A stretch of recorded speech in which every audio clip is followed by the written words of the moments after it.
Whoa.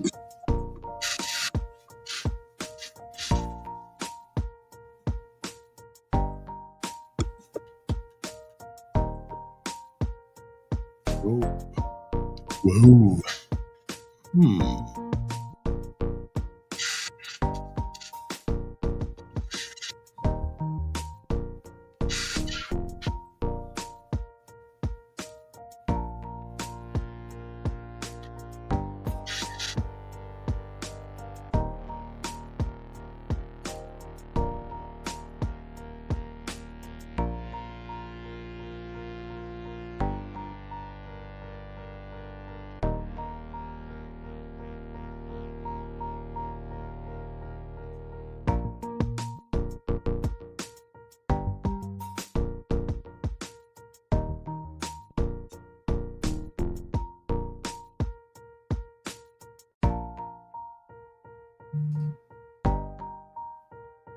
Mm.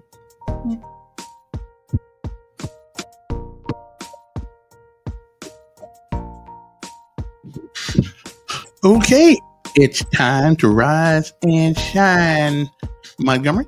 It's time to enjoy another day, for it is one more day above ground, rather than the ground being above you. I'd say that a lot to be thankful for this morning. What say you? Good morning. I'm Kevin Elkin, and this is Decisions. We call it that because everything you do requires you to make one. And even when you don't make one, well, you just made one. So you see, decisions guide our lives. Good, bad, and indifferent. It's pretty much all the same. Again, good morning. Now it's time for our daily bread. You know, that's the way we roll around here. Our daily bread. We got to do it. We have to do it. It's how we get this day started. Hiroshima and Nagasaki. That's right. Hiroshima. But in America we say Hiroshima. But it's Hiroshima. Okay. So let's get to our daily bread, and then we'll get back to interesting council meeting yesterday. So yeah, it's always interesting down there. Okay, next up, it is our daily bread. A word from on high, something that'll change your perspective, or at least give you a new one. Either way, it's good for the soul. We'll be back.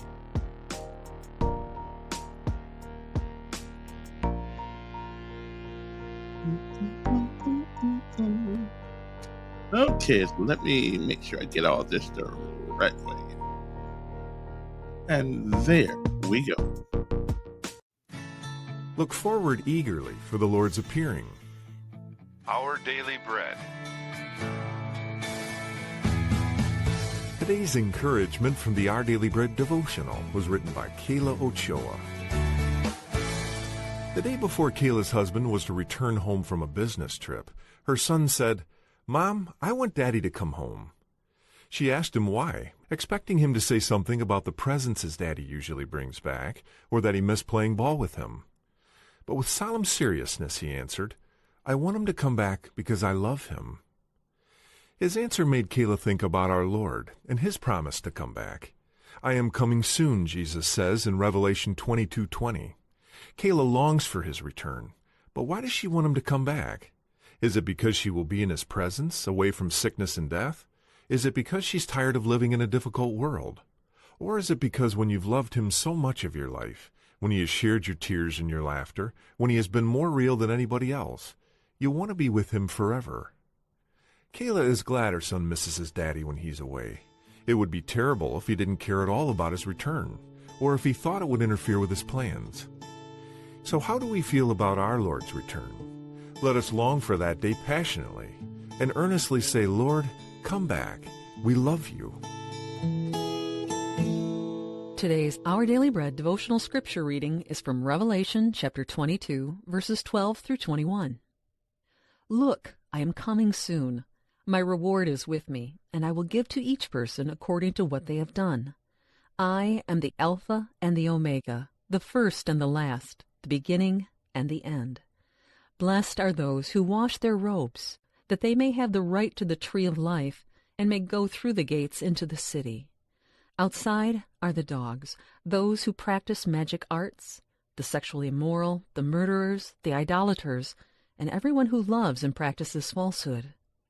I, Jesus, have sent my angel to give you this testimony for the churches. I am the root and the offspring of David, and the bright morning star. The Spirit and the bride say, "Come," and let the one who hears say, "Come." Let the one who is thirsty come, and let the one who wishes take the free gift of the water of life.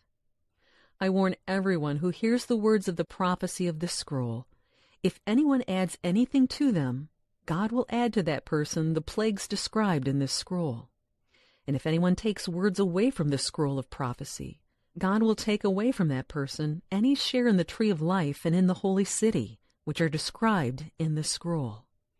He who testifies to these things says, "Yes, I am coming soon." Amen. Come, Lord Jesus. The grace of the Lord Jesus be with God's people. Amen. That's today's scripture reading from Revelation chapter 22, verses 12 through 21. Let's pray together now. Lord, please come back soon. In Jesus' name we pray. Amen.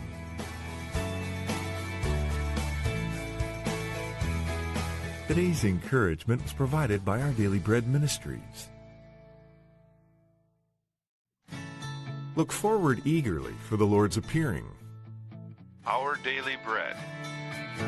Alrighty then. Okay, we did that already. We got that one. Today's We good. encouragement from the Our We got Daily that Bread. one.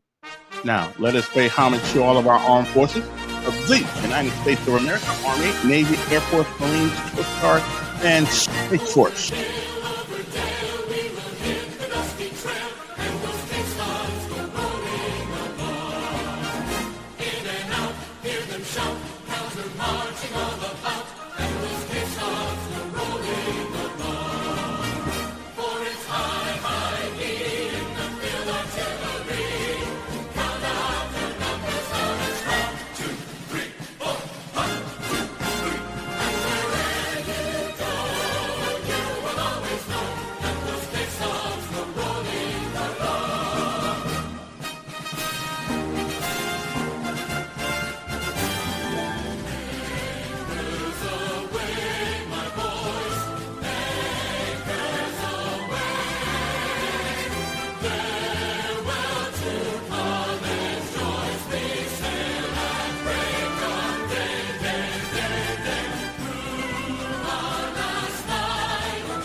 And of course, this is Montgomery, Alabama. It is an Air Force town, and we always have to pay homage to the good folks out there on Maxwell and Gunner Air Force Base. Now, if I can just get a 141.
righty then. Okay, we already did that. We already did that. Okay, we did that already. We got that. We got that roll. We already get that. It seems there was some interesting goings on yesterday at the. I meant to get down there, but I didn't get a chance to go down there to the city council. We hopefully, I think somebody sent me a well a edited piece what's going on at having at city council. So we're gonna see about that in a minute here. Now, whoever sent me that piece, how about send it to me in my messenger? That way I can just bring it online and rather than have to go through all this editing stuff. So I'm just send it to me in my messenger and Windows, my Facebook Messenger, and then therefore all I have to do is bring it up. That's right, just bring it up. That way I don't have to keep going through all this maneuvering. Anyway, good morning to you. First of all, before we get to anything, let's get to the weather today. It looks like it's going to be a little bit more like it was yesterday, as a matter of fact. For the rest of the day, it's going to be cloudy with and peaks of sunshine expected late, and so forth and so on. Let's see. Wait, my computer just went off. Okay, there we go. Let's go back to where we were. Okay, there we go. High around 89 degrees today, winds light and variable. On tonight, it is Wednesday, a low of 72 degrees. Sounds like good weather to me. 24% chance of precipitation. A few clouds, low around 72 this after tonight, and winds light and variable. On tomorrow, pretty much still the same with a lesser chance of precipitation, otherwise known as rain. Okay, unless there's something else that we don't know about. Okay, again, high tomorrow around 90 degrees. Actually, 90 degrees around here would be pretty much a good sign. Partly cloudy skies, high near 90. Winds east northeast at 5 to 10 miles per hour. Precipitation for the next 6 hours, they say you got about a 6% chance of that. Ragweed, pollen, and all that stuff. Well, say it looks pretty good. It's high, but then again, it is like summer. Air quality is good, and the UV index is extreme, which is about 11, which it's okay because the sun's out, and it is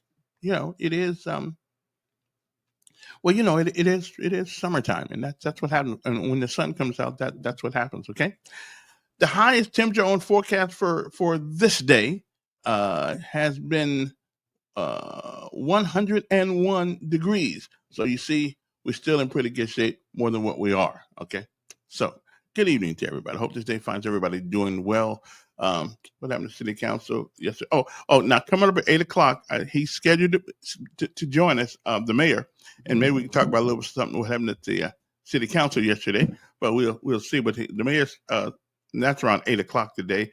Miguel, who's the mayor's spokesman, said he hooked it up for me. So I think he's gonna be here. He don't really ever tell me any fibs or anything. So we're gonna get him. I know it's gonna be a tough one for him because I'm gonna be hard on him. I'm gonna be so hard on the mayor that they're gonna think my name is Brick. Okay, not really. I'm gonna ask them some tough questions. How's your family? Or something like that. I'm gonna be tough on. No, seriously, we're gonna have a decent conversation and about life in Montgomery and things of that nature. I don't know what happened. Something happened last night of the 1048 Club. Don't know exactly what happened. I wasn't there, but I did get some. Some news. So as soon as somebody send me some of that, that good stuff out there, we're gonna make sure we have a conversation and talk to them. Okay, it's a great day to be alive. Yes, it is. It could certainly be worse. Okay, it's a great day to be alive. It's always a good day to be on top of the ground, and the ground's of course not on top of you. Okay, so I think I did do a daily bread. Yeah, I did. Sometimes it goes by so fast. I feel like I'm missing something that I used to do on the radio. I feel like I'm missing something, but maybe I'm not. Maybe I'm just so fast these days in my older age till I'm sort of messing with myself. So did anybody go to the city council meeting last night and see what happened in the about the 1048 Club? I didn't know they were still around, actually, to tell you the truth. But you ever notice on the city council thing, they got buku. I mean buku people asking for liquor license. Is there any place in town that's a grown-up place besides the water park? And I think they got a little. I think you can sell alcohol out there too. That can we have a place where we don't sell alcohol so I can go there and visit? Okay, besides the movie theater. Okay, as a matter of fact, I do believe that I believe you can drink a beer in the theater now. I'm not sure for that, but I think they said that up some years ago. But I just don't know. I kind of like not. I mean, the alcohol thing is cool, but there's gotta be more things to do than you know than alcohol. I mean, but there's always a plethora of people wanting alcohol licenses. Some get it, some don't. I think it's kind of I think there is no set in stone rules and regulation by which you can come before the city council and get it. I mean, they get to decide if you get it or not, and so they tell people if you're going to come down for an alcohol license, get the license first. Don't get the building first and then get the license, because what's going to happen then is that you may not get the license and you already signed a contract with somebody. Okay, so I mean, I'm just saying that may be a pretty good idea, as a matter of fact. So as soon as I figure out where this let me see here. Oh, okay. Oh, there it is, right there. Okay, I feel you. Okay, I see. Okay, well, we got it. So we started 49. So, okay, we'll get to that in a second. Okay, after my break, I think she said you started 49 something. Evidently, something happened down there. It starts at 49. Okay, let me see here. Okay. Okay, let's see if we can get that in. See what happened down there. Okay, because we need to see these things. Okay, let me stop that right quick. Let me go share that page, because it looks like an interesting thing. I can understand the city council sometimes having arrogant attitudes. I mean, if you look at the city council, if you go in there, you see that big old thing they sit at. I mean, everybody's sitting down there looking down at us poor folks. They sit up there like, well, this is my kingdom. Okay, and it is. For the time being, it is. It is. They are in charge. They are the leaders of the I don't know. I'm thinking maybe we should put the citizens higher up than the council, so they can always look up to us rather than we have to look up to them. I'm just saying, if you're going to do the people's business, then get the people involved. Okay. Somebody said today is 80 years ago. The United States, which I think we're the only person actually dropped a atomic bomb on and I still, I'm ambivalent about that, because I still don't quite know if it was the right thing to do. I think we lost almost 750,000 people. That was a lot of folks to lose, and I understand. I got you.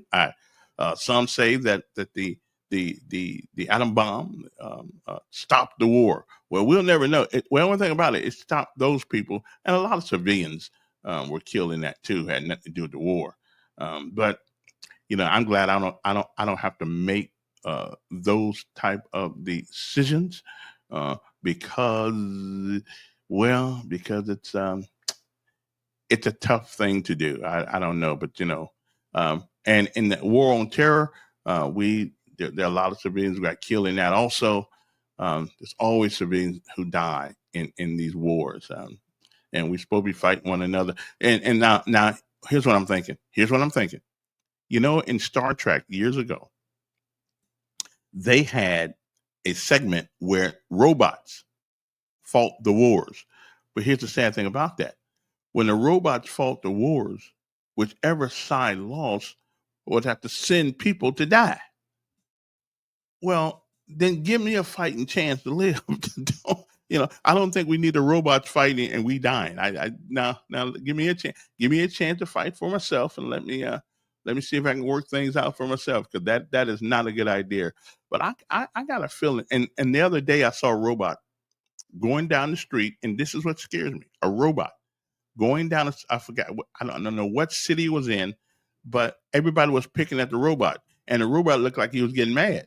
You know, I mean, since when do robots get mad? I thought they were not sentient beings. I thought they were not. I thought they had no emotions. And unless unless they got emotions. Look, I mean, the guy kept hitting the robot, pulling off the robot's arm. The robot looking like, I'm gonna kick your butt. And so what's up with that? I tell you what, this AI stuff, I'm just telling you, is dangerous. We are on dangerous ground with AI. Okay, and sooner or later, we're gonna be working for them. Okay, right now we work for the tax man, but pretty soon we'll be working for. Okay, we'll be working for the robots. Y'all think I'm lying? Okay, just wait and see. Wait and see what I tell you now. Wait and see what I tell you. We're gonna be working for the robots. I'm just saying. Now, remember I told you this. Okay, now I won't be working for them. I go on strike. Okay, they put me in a robot jail. I'm not working for a robot. Okay, no, that ain't gonna happen. Okay, ain't gonna happen. Yesterday, guess what? They putting this all on internet like it's something good. They got a RDF chip. I think it's called RDF. Well, anyway, RF chip, whatever it is.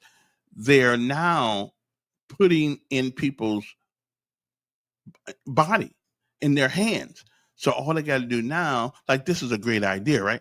All they got to do now is go up to, when you go to Walmart and stuff like that, just put the thing in front of you, in front of the magnetic machine, and you can pay your bills. Now, who believe, and you pay your bills, pay your light bills, get gas. I mean, who? Okay, you remember? Okay, you remember the mark of the beast? You remember that? I believe that's what that is. I wouldn't. Nobody put nothing in me that I know of. Okay, no. We don't need that much convenience. Okay, that you got to put your chip inside me. But I can see it. I can see it happening. I can, maybe not my generation, but within the next couple of generations, people are going to think this is a great thing to do. Oh yeah, I don't have to carry my wallet. I don't have to carry, and I don't have to carry any ID. No, Winky, you ain't got to carry no ID. We just let us put this in you. Let us put this in your arm, okay, or your hand, or wherever you are, and they're going to make it sound so good until people are going to say, okay, that sounds good. Okay, they're going to do that, and I'm just telling you, it is not a very good thing to do. That is not what we want to do. We don't want to do that. We don't ever want to put stuff in our skin, okay, and then once it gets attached to our body, and then we'll find out later, oh man, it gives you cancer and it does all that kind of stuff. I'm just saying. I mean, how many of you folks out there would want somebody to put something in your body so you can pay your light bill and all that stuff real easy? And listen, they're trying to do away with money.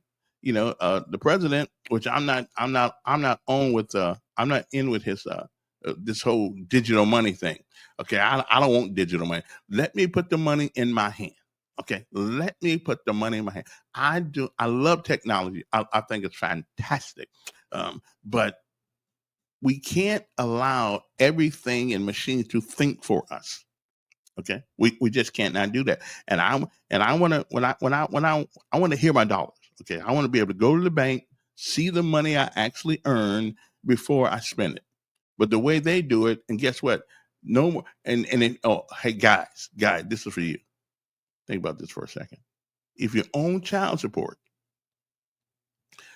you will never work for yourself again. Okay, you won't, because they're gonna see all your money before you see it, and you just so while you out there gallivanting around having a good time at the club on that alcohol, and Sally Mae looks pretty good to you, and you take her home with you, or you should go home with her, whatever the case may be, and next thing you know, you got little Junior. Now it's over. You'll never see your check again, because they will take how much money they want to take out of your check, because you got the thing. You don't get paid with cash anymore. Won't be no working under the table anymore, because why is that? Because we paying with electronic money, and everything electronic leaves a signature. Okay. So now I'm just saying, so while we sitting there thinking this is good stuff, well, I don't really believe it's good stuff at all. Okay, I don't. I think give me the dollars. Okay, don't put nothing in my arm. Don't put nothing in my hand.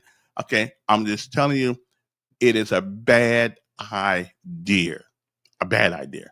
Now I got to go to the city council meeting here for a second and see what happened last night at the thing. And I'll let you guys hear it too and see it. Let me make sure. Okay, so you do this, and you do this. Share the screen. All right, let's see. We want to do the whole window here. Let's see, entire screen. Okay, there we go. Right there. Okay. Mm-hmm. Okay. Now let me see if I can get them to play this. All right. So this is the city council meeting last night, and evidently around 46 minutes, 49 minutes, or something like that. They had. Let me see if I can hear this all the way. Let me see. Okay. See what happened. Uh-oh. Doesn't seem that. Let me see if I can get that sound up there. There's Calhoun. Okay, let me get. So we need to do whatever. Okay. So no one can talk in the public hearing. Okay, we're getting there. Mm-hmm. Mm-hmm. Yeah, we're good. The two parties are coming together this Thursday. We'll come back in 2 weeks. Okay. Can we get to the thing here we got to go to? Let me see.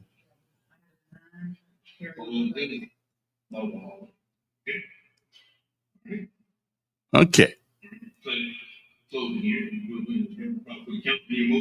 Motion to adopt. All right, all in favor, please raise your hand. Okay, let's see what's going on.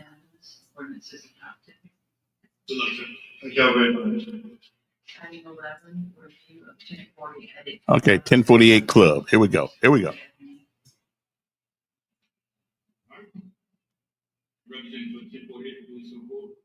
Representative for 1048. Mm-hmm.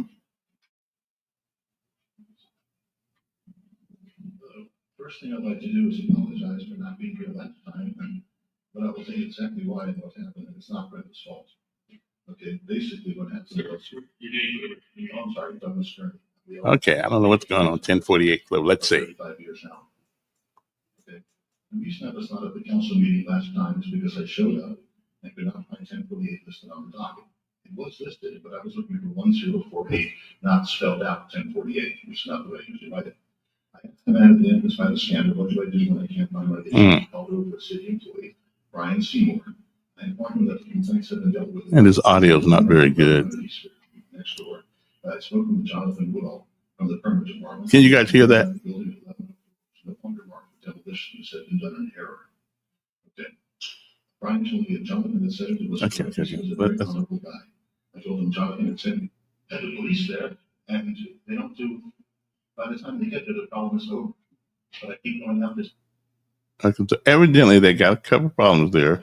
And but the problem is, the last guy left at 1 late. I mean, a lot of the place across the street closed at 7. Look how many businesses we've lost. I mean, you had this whole shopping center next to me that was a disaster. Owned by Mr. Watson, the bear. Mm-hmm. The whole ceiling, the whole damn roof. Okay. Then you had the place next door was burned down by a disgruntled employee. But they managed to put it all back together after about a year, 14 months, something like that. Mm-hmm. And the problem with that is you have a lot of people that come in and just hang out in the parking lot. I don't want them in the business. They bring their own supply of drugs, booze, whatever. You can smoke marijuana. Where is 1048 at? Anybody know? Parking lot. So all I can do is try to lock them out. Now, if you give me a private license, I can say you're not allowed in. Period. Well, let me set this where it begins. He's reading the whole thing off of a book. Let's see where this goes. From the permit department, he confirmed that the building at 1104 was no longer marked for demolition. It had been done in error. Okay. Brian told me that Jonathan had said it was correct. Speaking to Mike, man. I told him Jonathan had sent me an email to that effect. Brian asked me if I could forward that to him. Brian, I said, of course, and forwarded the email to Brian from my phone right then. The email said, quote, as of right now, this is okay. All right. For our earlier conversation. At this point, Brian said I could go home because there was nothing else on his schedule that affected any of my properties. As to be for sure, he said that was the only thing he had. Okay, I'm going to have somebody to tell me what. Instructions on the city employee. He's not speaking into the microphone. The city of Montgomery, the city council meeting. I assumed the matter was dealt with. I had to send you a letter saying I have to come back tomorrow. Tomorrow meeting. Yeah. I would like to know what this is about. The one I asked you, Brenda, you told me all you knew was it was under a nuisance issue. Very truly is. So, Mr. Gardner, you're speaking for someone else when you read that, you're speaking on your behalf. I'm speaking on my behalf. I'm just explaining why I wasn't here last time. There was no disrespect meant to the city council. I was just told by a city employee to go home that there was nothing. 1048 is across the street from Capri Theater. Oh, that's where it's at. Oh, okay. Yeah, Appreciate Mr. President, first thing we talked about during the work session, Robert and I was probably speaking on the nuisance. I heard the race car was played. That's why I'm playing this. Taken care of at this point. We asked about the building permit. I believe there's a building permit that is pulled for that location for upcoming renovations. But the main issue the reason why we're here primarily is because more than any other property in District 7, I'm getting constant complaints about the activities, appearance, and upkeep. Selling alcohol. Get complaints. 1104 East Fairview and the property next door. The overgrowth of the house next door, the falling down fence, which I know has now been amended, the noise issues that we're having, the fact that we have people in the parking lot loitering. District 7, Samansky.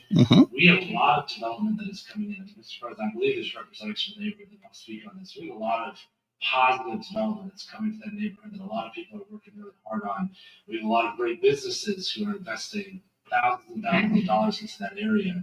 And we have a lot of people that have been there for a long time that have also not been garnering the number of calls and complaints that I am getting from this piece of property. 1048. The main reason that we wanted was not only to make sure that from the nuisance and abatement side of things on the properties were up to date and taken care of, but also to have a discussion of the activities that are occurring over there. Like the young lady from Infusion Lounge said, the problem is not people that come to the pub, the problem is people hanging around the outside. I have tried to get rid of them many times. Okay, let me see what he said. He said the problem is not the people who come to the club. The problem are the people who hang around the club. But I thought you were kind of responsible for letting people hang around the club. Now, of course, if it's on the public fairway, then you can't stop people from walking across. But let's continue this. I don't know if that's true or not. Are you responsible for people hanging around your place? That's called loitering. Let's keep going. One of my employees was attacked by them. I called the police many times, but the police response time was just, by the time the police show up, they're gone. It's not the police's fault. That's just the way it is. She's absolutely right about that. We close earlier and earlier. That's what I'm trying to do to get rid of them. But the problem is, I'm the last guy left that runs late. I mean, a lot of people, the place across the street closes at 7. Look how many businesses we've lost. I mean, you had this whole shopping center next to me that was a disaster. Owned by Mr. Watson, the bear way downtown. The whole ceiling, the whole damn roof fell. Okay. Then you got the place next door was burned down by a disgruntled employee. Speaking to Mike, man. 14 months, something like that. And the problem with that is you have a lot of people that come in that just hang out in the parking lot. I don't want them in the business. They bring their own supply of drugs, booze, whatever. You can smoke in marijuana. Okay, so he says that people come by the business, bring their own supply, their own drugs, their own alcohol, and hang outside. Okay, which I can understand that, but aren't you still sort of responsible for that? Over someone else's parking lot. So all I can do is try to lock them out. Now, if you give me a private license, I can say you're not allowed in. Period. You're not on this. I don't want you here. That might be a solution. Okay, but we've been doing this for a long time, and I've never had the problem we have now. Part of the problem is there's so little two places. The rate. Oh, I got you. I feel you. And that's the other issue. I mean, we had the police there, and they don't do. By the time they get there, the problem is over. But I keep going out there saying, guys, please keep it down. People are living across the street. We never had this problem before, but something has changed very much in this town. You saw the numbers that the mayor put up on the board. Liquor sales are down 36%, 35%. I mean, what's happening is everybody is staying open later, doing something in other parts of town. I don't know where. I suspect a lot of it's coming from clubs right at the county line. When they shut down, they send them to me, and I'm already shut down because I said I don't need this. It's just not worth it. So you said that you're closing down earlier. What times are you closing? Well, last night we weren't even open at all, for example. But in general, when do you In general, it depends. I try to get everybody out of there by 2 or 3. That's pretty much, we used to be open later, but it's not worth the grief. That is 2 a.m. is when, especially some of the new developments across the street, the new apartments, is exactly when I'm having issues with people. But see, part of the problem is in what you guys determined was an entertainment district. We didn't want it, we lowered it. That's something the city council went down. Entertainment district. Okay. I disagree with you on that. And also the entertainment district, what's happening directly adjacent to your Right, but I'm saying, because everybody else does close earlier, that's true. Yes. I mean, but the problem is, now we can try that, but you're still gonna have a parking lot problem, but at least it won't be my problem. I mean, I really would like to know which one. I mean, if you want me to have a limit of how many, let's be honest here, okay? If you want me to put a limit of how many black customers we're allowed to have? Is that Whoa. That is not at all what we're talking Whoa. Wait a minute. The guy said, "You want me to have a limit? How many black customers I can have?" So that's who's doing all the the mess up over there. All hours of the night. We have a lot of development that is coming in. I believe there's representatives from the neighborhood that will speak on this. We have a lot of positive development that's coming to that neighborhood that a lot of people are working really hard on. We have a lot of great businesses who are investing thousands and thousands of dollars into that area. So it's the black people. It's the black people making all the noise. I've also not been garnering the number of calls and complaints that I am getting from this piece of property. And so the main reason that we wanted was not only to make sure that from the nuisance and abatement side of things on the properties were up to date and taken care of, but also to have a discussion of the activities that were occurring over there. See, like here he goes. Here he goes. The problem is not people that come to the club. The problem is people hanging around the outside. Okay, so he said the problem is not the people. Hold on. He said the problem is not the people who come to the club. It's the people. Hey, look who's in back of him over there. Look who's roll ties is over there. Look who's in back of him. Looking all mean. Anyway, let's keep going here. Oh, this is getting good. I've called the police many times, but the police response time is just by the time the police show up, they're gone. It's not the police's fault. That's just the way it is. She's absolutely right about what happens. We close earlier and earlier. That's what I'm trying to do to get rid of them. But the problem is, when the last guy left and runs late, I mean, a lot of the place across the street closes at 7. Look how many businesses we've lost. I mean, you had this old shopping center next to me that was a disaster. Owned by Mr. Watson, the bear way downtown. The whole ceiling, the whole damn roof fell. Okay. Then you had the place next door was burned down by a disgruntled employee. But they managed to put it all back together after about a year, 14 months, something like that. And the problem with that was, a lot of people that come in, they just hang out in the parking lot. I don't want them in the business. They bring their own supply of drugs, booze, whatever, you can smoke marijuana. And I have zero authority over someone else's parking lot. So all I can do is try to lock them out. Now, if you give me a private license, I can say you're not allowed in, period. You're not on this, I don't want you here. That might be a solution, okay? But we've been doing this for a long time, and I've never had the problem we have now. Part of the problem is there's so little few places inside the bypass for anyone else to go. And that's the other issue. I mean, we have the police there, and they don't do, by the time they get there, the problem is over. But I keep on this saying, guys, please keep it down. People are living across the street. We never had this problem before. But something has changed very much in the town. You know what changed. The mayor put up on the board, liquor sales are down 36%, 35%. I mean, what's happening is everybody is staying open later, doing something in other parts of town. I don't know where. I suspect a lot of it's coming from clubs right at the county line. Now, this was the meeting last night. I'm already shut down because I said I don't need this stuff. It's just not worth it. So you said that you're closing down earlier. What times are you closing? Well, last night we weren't even open at all. But in general, when are you? In general, it depends. I try to get everybody out of there by 2 or 3. That's pretty much we used to be open later, but it's not worth the grief. That is 2 a.m. is when, especially some of the new developments across the street, the new apartments, is exactly when I'm having issues with people. But see, part of the problem is they want in what you guys determined was an entertainment district. We didn't want it, we lowered it. That's something the city council ran down our throats. Well, I disagree with you on that. And also the entertainment district, what's happening directly adjacent to your right, piece of property. Because everybody else does close earlier, that's true. Yes. I mean, but the problem is now we can try that, but you're still gonna have a parking lot problem, but at least it won't be. I mean, I really would like to know which one. I mean, if you want me to have a limit of how many, let's be honest here, okay? If you want me to put a limit of how many black customers we're allowed to have? Is that what this is about? Well, that is not at all what we're trying to Good, so I'd like that to be on the record that that's not what it's about. And any items and stories that have been with the police in my part. Well, absolutely not. Then he sent over some people to clean up after I'd already pulled my permit. These people, went before we were open, proceeded to go ahead and start stealing property from the front of 1048. They stole ramps, they stole chairs, they stole tables, everything they could. I called the police, okay? The police had to be called 3 times before they showed up. Okay, they finally did show up. Meanwhile, okay, I had to stop the guy from trying to get away with this stuff, so I parked my car in front of him. Okay, I disabled his tire from going further away because he's not going to get away with my stuff. Mr. President, The story gets a lot better than said. Yes. I believe we had some representatives from the neighborhood association. Brenda, did you get a public comment on this agenda item? I'd like to. Okay. Well, anyway, okay, enough of that. But so it seems. No, it's not. Okay.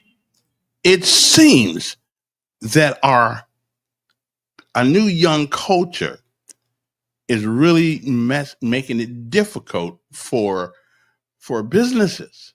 I mean, he said, "Well, and he did ask the question: "Was do I stop black folks from coming?" And then last night, City Council, I saw the mayor giving somebody some accolades being a rapper.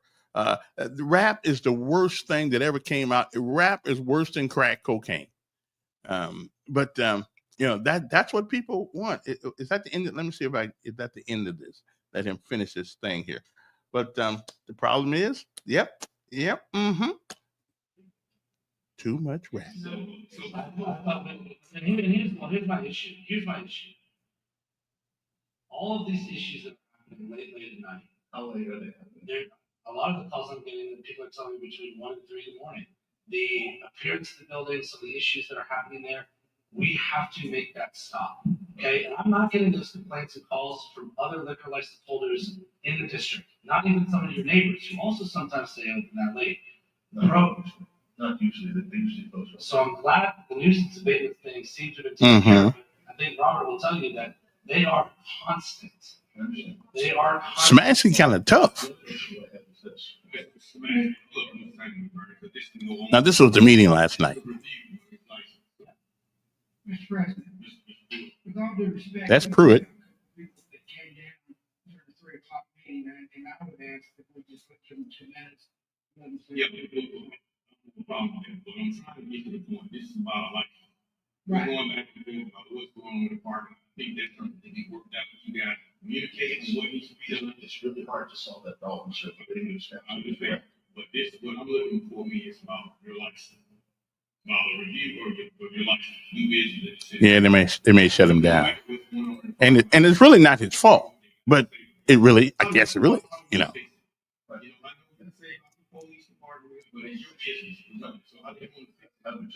Take the age limit up, man, to 50.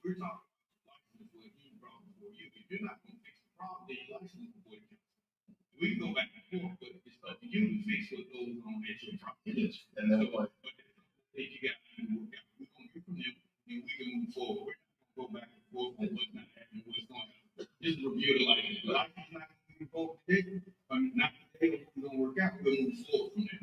We got to start early so we can get out. I want to hear what you got to say, but I don't think we're going to vote on the license. Okay. Mr. Kellerman, I agree with you. I think the city needs to know about this next story.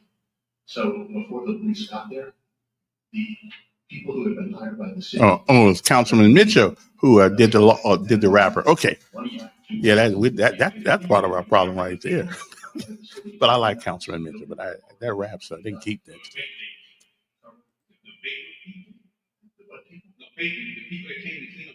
Well, I saw the mayor on taking picture with him. Yes, they ended up threatening us with knives, with sticks, and with burning down the building, which I called the FBI about because threatening us is a federal crime. Okay then. Well, the policeman showed up. All right then. Okay. Well, listen. The best part about this whole thing, the guy said, "Do I have to limit how many black people are coming here?" Woo! Okay then. Well, I should have been there last night. Now this guy got this. This is good. That it's interesting question he brought up. I mean, a very interesting question he brought up. You know, I don't know if you can actually do that legally. Say, yeah, we got our quota of black folks tonight, so we know y'all raised a bunch of hell and things go south from that point on. So, no. I don't think I ever heard anybody say that. Now I've heard people think it, but I never heard anybody say it. And how do you solve that problem? I mean, you live in a town that's predominantly black, and so most of your clientele, especially at that time, will be black. But I think one of the things we ought to do, really, honest to goodness, um, we need a curfew in this city. At least you could hopefully get rid of some of the people that that hang out at night, and have them go home, because you really know who these people are. And I really believe that we ought to take the we ought to take the although I don't know what age of people today are mature. Used to be, you hit 25 years old or so, you began to get a little sense about yourself. I don't know if that in fact um, is how we're doing it today. I don't know if that's the. Do we need? Here's the deal. Do we need to take the patronage of clubs to 45 and above? I mean, 45 and above, um, to a club. If you're not, because the more we get into to these younger, older people today, it seems like they act more crazier than they act crazier than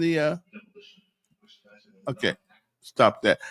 They're acting crazier than the rest of the people are. So I don't know what the answer is, but I know one thing, that people have gotten more uh, less discipline in the streets today. And listen, it is what it is.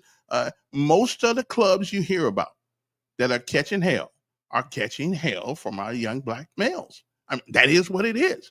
But if you're gonna live in a city and you're gonna sell that alcohol like y'all be doing, then you gotta take all comers, or take your age limit up to the people who patronize your place. Okay, if they patronize your place, then 45 and above, because right now 45 is the new 25. Okay, 50 is the new I don't know, 35, because it just seems like people don't act right anymore. It just seems that they don't have the ability and the discipline to go into people's places and act civil and sensible. And then you put rap music in with it and alcohol. Oh man, y'all crazy. It is what it is. I like what the guy said. Well, can I limit black people? Listen, one thing about it, he got some cojones on him anyway, to even ask the question. He Woo! There are a lot of businesses I would think about going into, but being a club owner, it's just not one of them. It's just not. And then you introduce alcohol into that same scenario. Oh man, that's a tough road to hoe. That is just that's just tough. He needs to ban. Okay, he needs to ban Democrats. Yeah, and I'm willing to bet you. I'm willing to bet you anything. If they vote, they do vote Democrat. If they vote, they do vote Democrat. And listen, it's not the Democratic Party. It's not the whole party. But you have got to believe certain things in order to be a devout Democrat. Okay, I mean, really, you do. You got to believe certain things, and it just is what it is. There's nothing we can do about. I mean, and I guarantee you, if you go downtown now, I would guarantee you, if you go downtown right now to the jailhouse, and you ask anybody that voted, did you vote? That's in jail. I would guarantee you that 90% of them, if they voted Democrat. And so, what is it about those people who vote Democrat, the young ones? Because it's always a victim mentality. It's never about. It's never really about you. Um, it's never really about you being responsible for what you do. I know you can go back to 1962 and all that stuff, or you can say what happened in 1980. I'm with you. I ain't mad at you. But at some point, we have to be responsible for what we do. And that's interesting. Okay, sometime in the next 5 minutes, I do expect the mayor. Okay, now the mayor didn't recognize Councilman Rondé Mitchell. Let me make that clear. Although I just saw him sitting in the picture, they were all taking a picture. Evidently, this young person has worked with some notorious rappers. I just can't find one rapper I like. None. I just don't like anybody who does that stuff. I just find it. I mean, I had to walk down the street a couple weeks ago to a couple of kids. I mean, in this and in that and in this and in that rapper out there. I said, can y'all play some Teddy Pendergrass or something? I mean, I don't need to be called the word nigga all the time. I said, do I really need to hear that all the time? I mean, is that the only word they know how to say? My Lord, and they had a white guy with him. I said, now you know, if you going down the road right now by yourself and you got a song that's saying nigga this and nigga that on that, you know that somebody gonna yank you out your car. Okay, I'm just saying. Listen, respect yourself, respect us, respect yourself. Though, if you don't respect yourself, nobody else can respect you. And I can't understand it. We ask for people to respect. We ask people to respect us who we are, and we ought to be respected. But then we turn around, my Lord, and we play the most raunchiest, the most disgusting, the most vile music in of any group of people in this country. Okay, and we play, and then we went and listen. If you think that music does not affect the way we act, y'all crazy. Okay, that's why we give people Grammy Awards. Okay, because music changes your attitude. It really does something for us. And if all your life, okay, all your big kids, I like rap music. It gets me hyped all the way. Turn up. Okay, and Big C, therein lies the problem right there. That's the problem. Okay, so here's my suggestion. We should ban rap music in public after 9 o'clock at night. Just ban it. Just ban it. Only thing you can play after 9 o'clock at night is Barry Manilow, Luther Vandross, Little Barry White, Little ABBA, and things of that nature. No rap after 9. I think I'm going to run for city council on that. I think I'm going to run for city council. No rap clubs after 9 o'clock.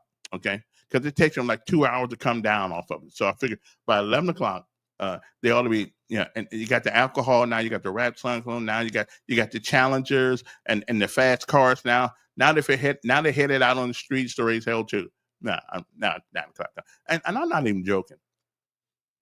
When I run for city council, that's going to be one of my plaques. Yes, one of my plaques. No rap music after 9 o'clock. No rap clubs after 9 o'clock. Now, what you listen to in your own car. James Cleveland. I can handle James Cleveland. I can handle James Cleveland. Yeah. I would love the Canton Spiritual. Those are good songs. Those are things that make you think about your life.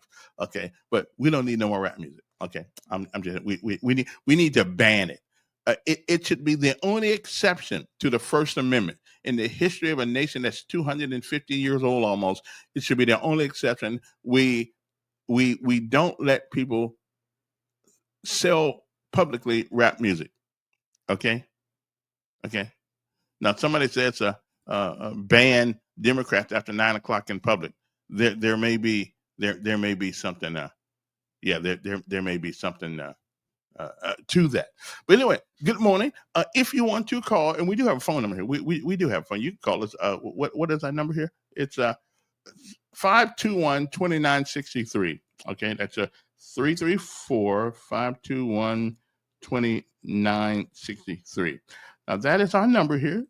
Just in case you totally disagree with me, that's cool. You can call. I can handle it. I can take the call. I really can. Okay, it is 8 o'clock. So now I'm expecting the mayor to chime in with us any moment here now. So that's why I'm kind of wasting a little time here because they're supposed to Miguel is supposed to have the mayor set up at about 8 o'clock here. So now, if you don't show up, I'm not going to blame the mayor. He may have had something more important to do. I'm not sure, but see, so I got my phone right here, right? So I'm finna call Miguel right now and see where is the mayor. Oh, Greg, somebody said you need to put your hood back on. No, listen. I think that is a I think that's not a fair assessment. Okay, I think you're doing my man wrong when you say that. I think listen, we've got to be as people, we have got to be honest about our culture and some of the negative things that are part of our culture. Okay, I mean, I'm not the only one to heard it. You go down the street right now, you hear you can smell marijuana. Okay, from these young folks. 3 minutes after they leave you, you still smell the marijuana. Rap music. I've never seen a genre of music where people get killed because they wrote the wrong word in a song. There is a issue with rap music. Okay, not all of it, but at least about 99% of it.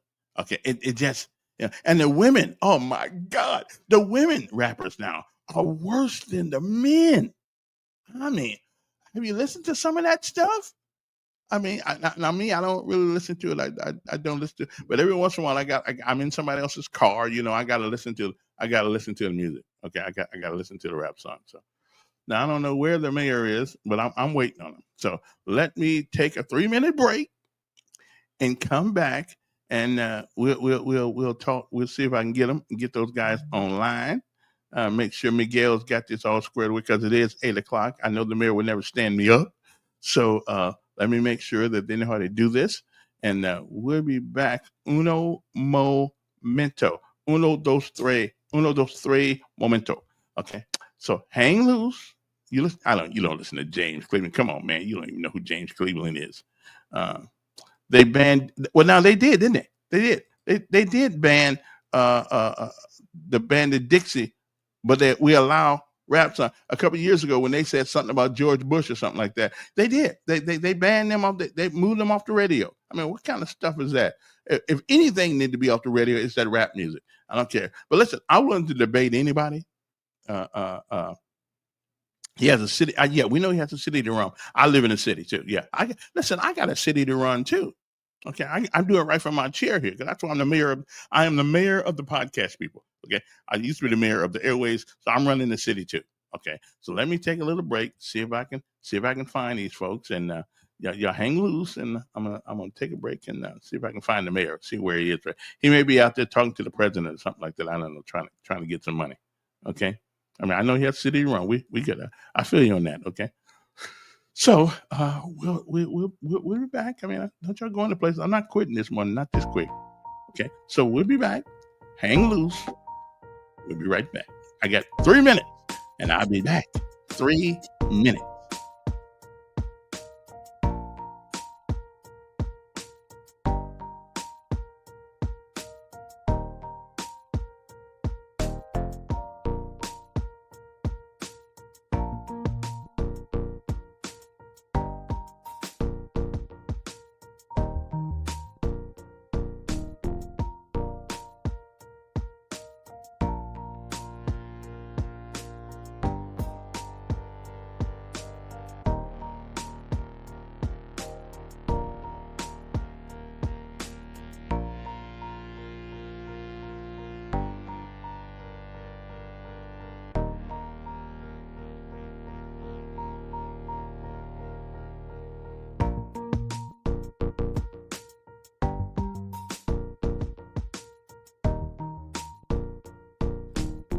Okay, so the mayor is okay. Wait, where'd he go? He was right there. What happened to the mayor? He was there. Okay. All right then. He was there, but then he left. I don't know what happened to him. I'm waiting for him. Okay, there he was there. Mayor, call back. We'll wait on you. Okay. I'm trying. You're right here. Oh, can you hear me? Oh, I can hear you, but I can't see you. All right, we'll get that worked out. Keep on talking. Yeah. You sound better on the let me on this than you do on the phone. Let me turn this junk off right here. Okay, not junk. It's my professional stuff here. How you doing, Mr. Mayor? Hey, I'm doing well. Kevin, how about yourself? I'm doing fine. You know, the people want to see you though, man. You gotta turn the camera on. Well, listen. Let's first of all be glad we connected. I can't find you. You can't stay anywhere more than 90 days. Can you make it out of the? Can you make it out of probationary period, Kevin? You know. Well, listen. 31 years, 34 years on local radio after all that time. You know, listen, you know, I went to the wrong side of town, Mayor. You know. Well, you gotta be careful about those kind of things, now. Okay.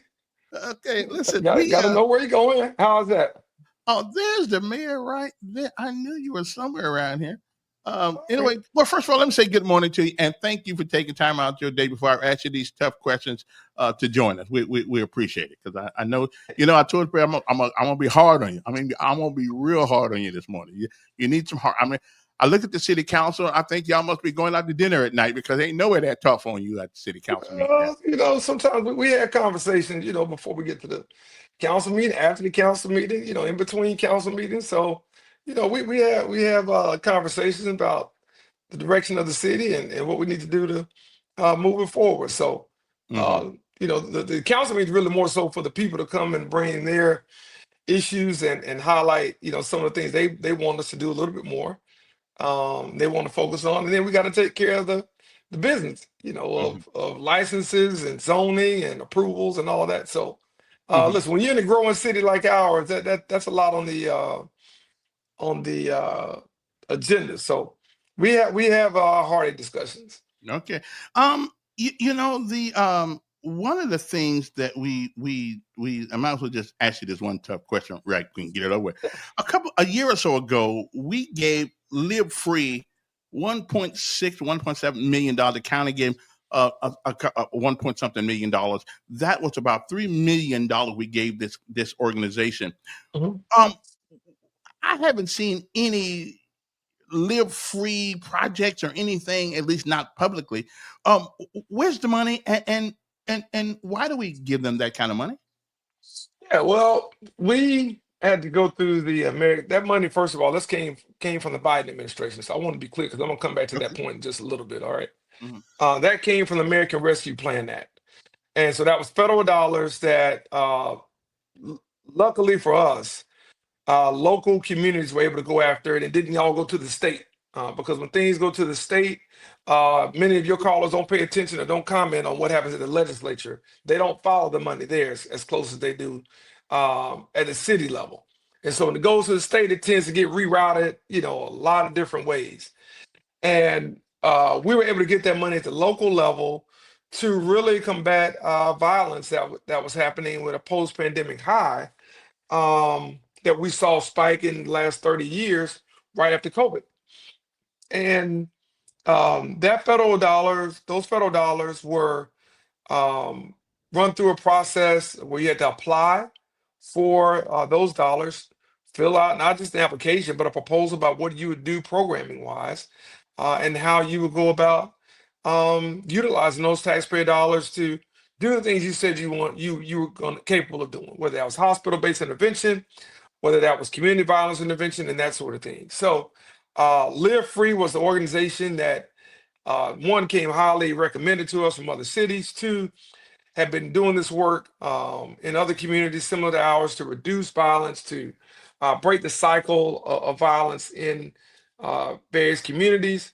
And it had the best proposal and the best approach to do that, working with Crime Stoppers, local organization, working with Helping Montgomery Families Initiative, local organization, but kind of upping the level of work that they were capable of doing and things that we had seen done from Baltimore, which is now experiencing a 50-year low in homicides, cities like Newark, New Jersey, and other urban areas that we thought we wanted to model our proactive crime fighting steps with. And so they were the organization that had the best proposal. They've been on the ground now for a few months.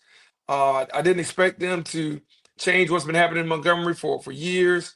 overnight, but I think so far they're off to a very good start, and they're off But to doing what have that they with. done though? What we don't see anything. I don't see any live free events or anything like. I mean, Well, for that kind of I'm glad money. you said. Listen, I'm glad you said that because there's some people who criticize the city for doing too many events, right? Mhm, So mhm, you get cuss going, you get cuss coming. mhm. Um, there's some who say the stop the violence prayer walks are useless. There's some that say the city does events with the Office of Violence Prevention. What good does that do? So you got those critics over here, and then you got the critics over here who say, well, we don't see what they're doing. My goal is really not for us to see what they're doing, but to feel what they're doing. And that takes time. And I think so far they're off to a good start to working with people like Pastor Ed Nettles and so many others in this community who have been on the ground working in the streets and working in the communities to reduce violence for many, many years, much longer than I've been in office. Mr. Mayor, let me ask But you a I'm question. glad to have him as a partner. Yes, Let me sir. ask you. $3 million would have went a long way for the local people here who do all kinds of work directly. Who they know our cities, they know our Yeah, kids, they know our schools. yeah. Have we ever given them $3 million? Well, listen, first of all, I just mentioned two local organizations that Well, have a part of that. So all three did not go to Live Free. So let's clear that up. All 3 million did not go to Live Free. okay. So that was for the Community Violence Intervention Initiative between the city and the county. I'm grateful for the county commissioners who worked with us on that. And so, listen, I think the local uh, grassroots organizations are doing a phenomenal job. I think that they are doing some good work, and some of them are partnering Mhm. with Live Free. Some of them are working with the city. Some of them are working with our hospital violence intervention program. So some of them are now. Okay, well, You you know, straightened something out. You did straighten something out because see, I'm thinking that whole $3 million no, went to them, so that was no, a collective for all to work with. Oh, okay, I'm all the okay. That officers. makes difference. I still don't really understand because I looked at some of their cities that they said St. Louis and Chicago and all Yeah. places. They and lately every time you tell a crime is down, crime goes up. Well, listen, crime is always up if it happens to you. Well, It that's goes true. up 100%, right? Mhm, So we understand that part. What I would say, for some, the narrative is always going to be crime. Kevin, listen, let's delve off real quick. mhm. Those on the right are always going to use something to, manipulate the information and distract from the success. All right. When you're winning, they're going to find a reason why you're not winning enough. When you're losing, they're going to say, well, you should be winning. So, they're always going to be those type of people. I've been around here long enough time, both in the private sector and now as elected official now since 2012. So I understand how this works. It doesn't deter me. It doesn't distract me from what we're doing. I think the numbers of crime being down significantly, over 28% in the first half of this year is a major, major story for us. It's a major story for the community. There are those who would just rather sabotage success because of who's running the city and how it's being run and the money they aren't getting, as opposed to addressing the success that we're having. So we know there's a political agenda that's driving the narrative. We ought to just call it out for being what it is. Well, I've always been a straight shooter, and well, that's not going to change with me. okay, So, there are those who will complain that it's not down 100%. Oh, in the great Emory Falmer days, it never would have happened. Well, you didn't get the information every 30 seconds. You didn't have Facebook. You didn't have social media. You had Bob Howell, Bob Ingram, Kim Wallace, and those folks, and you had a little bit of radio, so you didn't know what the hell was happening, mhm. like you do now. So, there But always that's we why we talk got a about that's the why we got glory a young days. that's why we got a young mayor in there though, somebody who can maneuver in that environment. Let me ask you a question. One of the things that the citizens seem to get tired of hearing is that we can't do nothing about it. I can't put a police on everybody's street. I can't, which we know that's absolutely right. But let me ask you something. Aren't you and the city council responsible to us for the environment that this violence has brought upon us? Well, listen, I think where we and the community, as a member of the community, we're all part of the environment, right? We're all part of the community. So certainly the city is charged with protecting the community and with the health and safety of the community, and we take that very seriously. We take our investments serious. We made more investments in the police department than any administration in the city's history. How often do you hear that on the right wing Facebook and Facebook pages? How often do you see that on the next door apps? When we're Well, talking about that. you know about them apps, don't you? Listen, man, listen, I keep my ear to the street. I always have, always will. So, But you know, didn't I answer my laugh. question. But you didn't. Okay, and listen, you ought to Yeah, be. well, the answer is yeah. I said, whoa, there's a two-part answer. Okay. We're all responsible for the environment, the community, right? We're all Okay. responsible for whatever that is, good, bad, or indifferent. Mm-hmm. The city and the police department certainly are charged with the safety of the citizens of this city. Absolutely. And I think the men and women Montgomery Police Department and our other law enforcement partners are doing a great job with that. And I think a lot of community leaders are doing a great job. And some of them are. I mean, it certainly could be worse than what it is. But I just get tired of hearing people who get. Why are you saying it can be? Hold on. Why are you saying it can be worse? I just said we're down 20. Kevin, let me ask the question. You know this about figures. If crime was up 29%, would we be having the same conversation? No, it'd be worse. Yeah, we would. No, it would be the same conversing. We'd be having a recall. My thing is, well, listen, I'm gonna win. I ain't lost an election yet. I ain't lost one yet, Kevin. Okay. All right. But let me ask you a question. Let your folks know. Okay. Speaking about our police department, which are great, why can't we concentrate on local people to fill slots that are available rather than go all the way to Baltimore, Maryland, and get somebody, a woman who's 5'2", who can't rest nobody by herself? Hey, Kevin. In a one-on-one, I'm taking her over you every day and twice on Sunday. Let me tell you that. I'm a paratrooper, brother. I tell you, I'm a paratrooper. I can handle it.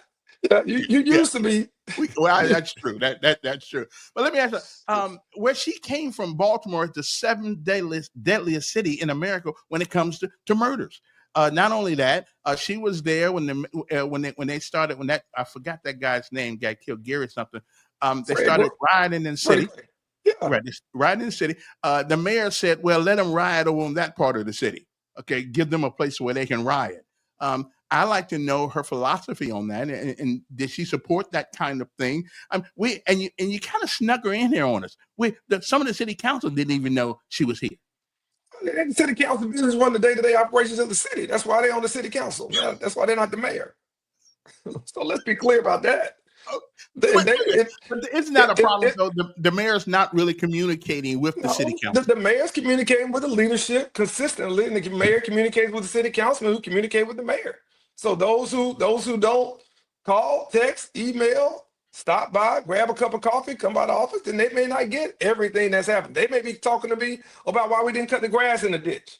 They may be talking to me about why people are speeding on there. So they're talking. Mm-hmm. It may not be about that. There's a lot of things that happen with over 2,400 employees in several departments. They got the information before others did. Now, again, some of them go to some meetings in the community that may not be the meetings I go to. So maybe they ought to come to the meetings I go to, and they might know what's happening a little bit more. I'm just saying. So, okay. Listen, but let's get back to your question. But some of our city council on Baltimore. Some of our city councils say they called you so many times and couldn't get you. They thought they was on block. They a lie. They a lie. I'm just telling you what's being said. So I don't know if they're saying it or that's who they say is, but I don't know if any of our city council that call and can't get me. I'm available 24/7. So somebody lied to me. Yeah. I said they lied 3 times for a reason. I wanted you to make sure you heard it and your viewers and listeners heard it. Mm-hmm. I've been coming on your show long before I was elected. Yeah, long before. I'm not going to change my approach in particular with your audience. I believe in being unfiltered and giving it straight, no chaser. So I like that about you. I like that about you. If we give it to you, you give it back. But I want to go to the question here about why do you bring in somebody from the outside? This city is one of the most, and I'm born and raised here. I'm the first mayor to be born and raised in this city and graduate for the schools in at least 60 years. So I'm as Montgomery gets. All right. So I ain't come from no rural county in the wiregrass coming up here. I'm born in St. Margaret's Hospital. All right. Okay. So let me say this. One thing about Montgomery is Montgomery is a very, very tough place. We're one of those cities where we really like to just keep everything here, right? In a small, very small circle. If I did that, there would be again the critics saying, well, I'm just hiring my high school classmate or my former teammate or somebody that I went to the YMCA with, I grew up with. My point is, we go and we cast a wide net for the best and brightest. You forgot a very important one. Which one? Your fraternity brothers. I don't have that many fraternity brothers. Actually, I got probably more that's not in my fraternity that Well, that's the are. word on the street. That's the word on the street. I keep telling, see, you got to come to the source. They don't need to go into the street when you come to the source. Okay. You know, and then you got to be careful of who's putting that word on the street, right? Mm-hmm. But that said, we cast a wide net for the best and brightest, whether it's economic development, whether it's public safety, whether it's as a chief operating officer. And our goal is to bring the best and brightest. And so one of the things I have felt, and I said this when we brought in others in various positions, is I want people that have a different lens of Montgomery than what I may have or what some others may have. And that's in all areas, because I think it's good to have a set of eyes and ears that aren't biased or prejudged or prejudiced toward one particular practice or the other. I like people to come in and be able to give me an objective opinion about exactly what's happening good internally and externally, and what's happening bad. You think you're actually getting an objective opinion from most of your staff? Listen, I think that we have the best staff this city has had, maybe period. Right. I'm not talking the quality. Do you believe that? I mean, listen, you're the mayor, a pretty well-known one, and a pretty liked one for the most part. Do you really believe now? If I'm on your staff, they can be assured that you're gonna get an objective opinion. Okay. I don't know if so much right now, but do you feel comfortable to say that everybody on your staff gives you an objective opinion? Hey, Kevin, you don't bring in a retired colonel as a chief of staff or a former deputy mayor of Washington, D.C., or economic development director, or a planning and inspections and permitting director that are old, that are at my age or older with seasoned experience, and expect them to be yes men. Now, I'm not like your president, all right? I'm not like Trump, all right? So I know that you got to be one of the folks that's telling him yes to everything. Yes, Mr. President. That's not the type of organization I've ever run, and I never want to be the smartest person in the room on everything. I'm the smartest on some things, but I'm not. If I'm the smartest on everything, there's a problem. I need to choose a. Well, if you really want an objective opinion, you put a sergeant on your staff. Okay. You gave me all them high level people up there, but you bring a sergeant on there. Put Elkins on there, and you gonna get the nuts. You talking about no chaser? Yeah, you gonna think you drinking nails. Okay. Well, listen, Kevin, let me ask the question. Why is it a point when folks talk about us bringing in somebody from the outside at PD or in any position, but yet the same people don't mind their side bringing in folks who are from the outside? They don't always bring in homegrown and locally raised folks either, but it's fine when they do it, but it's a problem when I do it. Well, and I agree with you. I agree with you. And I've talked to Todd about this. I brought this up to Bobby Bright, because if we want our kids to stay here in Montgomery, the policemen and people like that, then we've got to show them they can still reach for the stars here and not have to go some other state, someplace else to make a decent living. And here's another thing. Why are we thinking about giving this woman a raise already? She's been here, a month and a half, maybe? We're not talking about giving her a raise. Well, I saw it on the thing the other day. Take the step up to $134,000, I believe, and Graybo's going to get $161,000. Oh, well, that's not a raise. That's what was negotiated in the original. Well, that's still it's a negotiated raise, but it's still a raise. No, that's where she comes in with her experience and her expertise and what she does in terms of law enforcement. My thing is this: do the people of Montgomery want a safe community or not?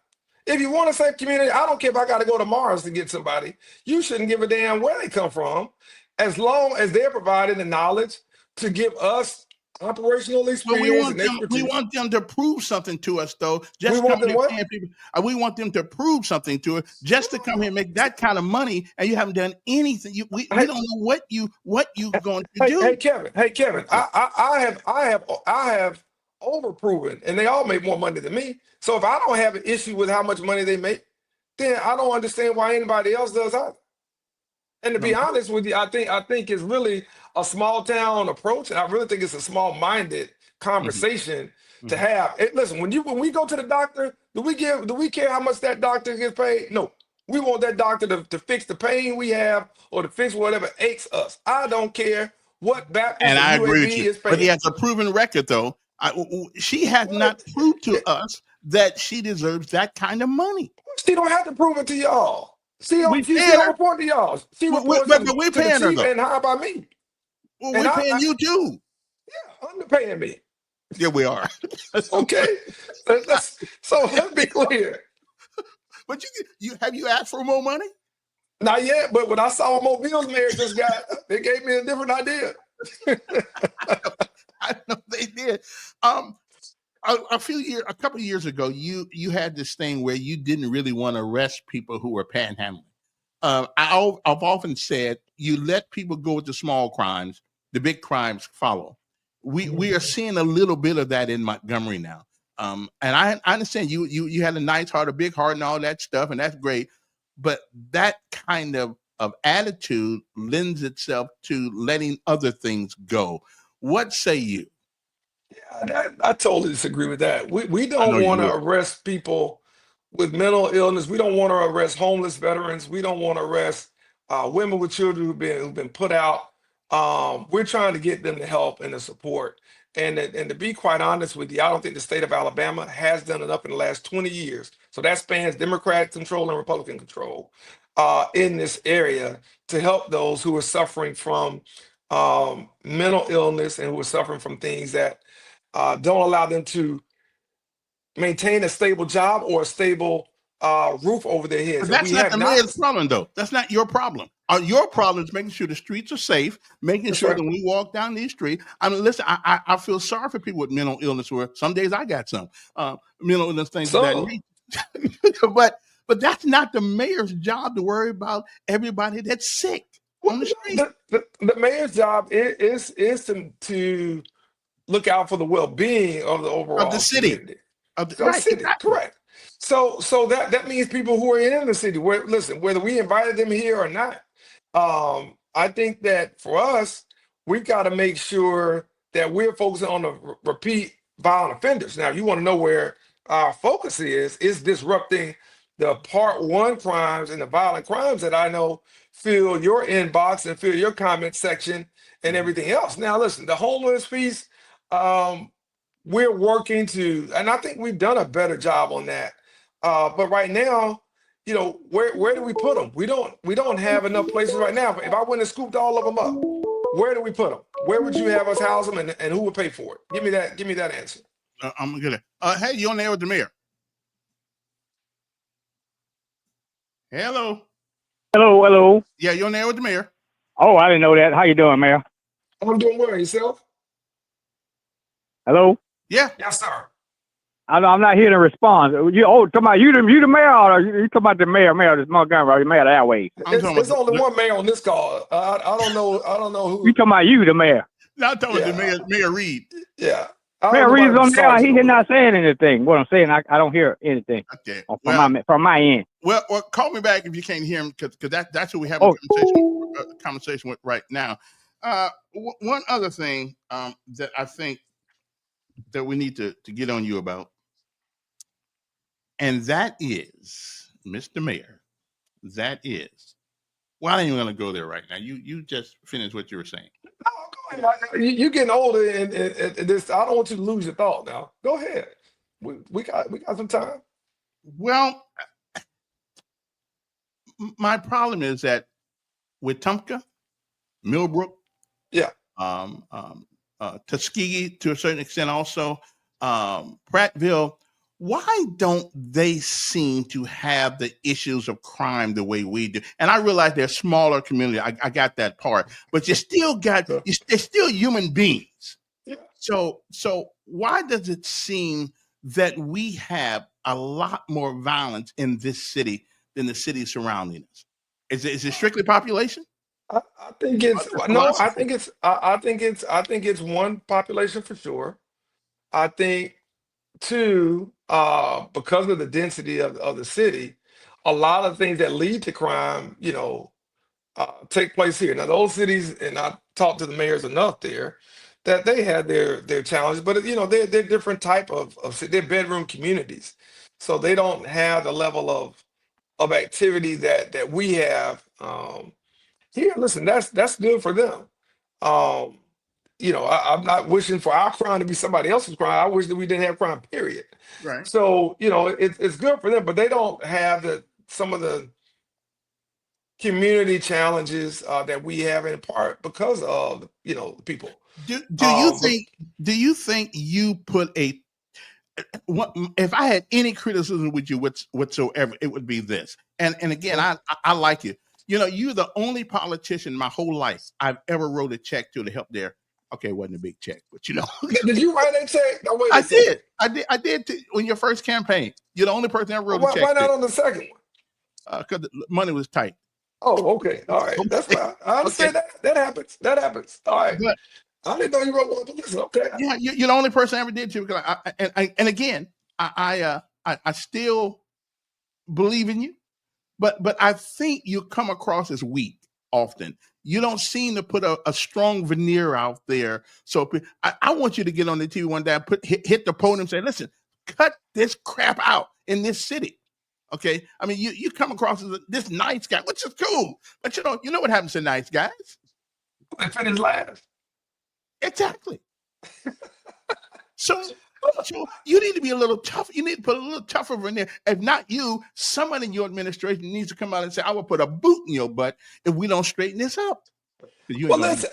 I think that I think the data shows, and the investment of taxpayer dollars shows that we take public safety seriously. We're serious about it. I just said last night at the council meeting, we plan to put even more in terms of technology with cameras, from traffic cameras to speed cameras, and we've already got our drones up and going. So I think we're using every method we can to beat up. Look, I do understand some of the political theater that some might appreciate. I promise you, whenever that happens, if it happens, it'll be authentic. It won't be sincere. I got yeah. you. I want you to be sincere right now. I want you to put your foot on the thing and say, we're gonna put a foot on your neck. Well, listen, let me say this. I'm gonna go back to a topic you brought up earlier. You don't bring in somebody from the streets of Baltimore who's been on those streets and risen through the ranks for 20 plus years, male or female,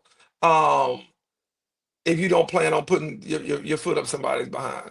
That's not what that move is about. It's to make sure that, and you don't bring in an advisor like a former police chief of Mobile, and former director of public safety, and Lawrence Batiste, that we have as an advisor to us, if you don't plan to do that. Does he still work? Does he still work for us? He's back now. He had to take a leave as he ran his campaign, but he's back now to give us feedback, and again to make sure that we're looking at what Mobile has done, which Sandy Stimpson I think has done a good job down there, and those guys, and to see, okay, where how do we compare? It's no different. We're in football season or baseball season. It's no different than organizations looking at what their peer organization is doing and making sure they're doing the same, if not better. And that's what we want to be. We certainly don't want to be behind. You did something the other day though that I like. Old folks homes. Senior citizens homes.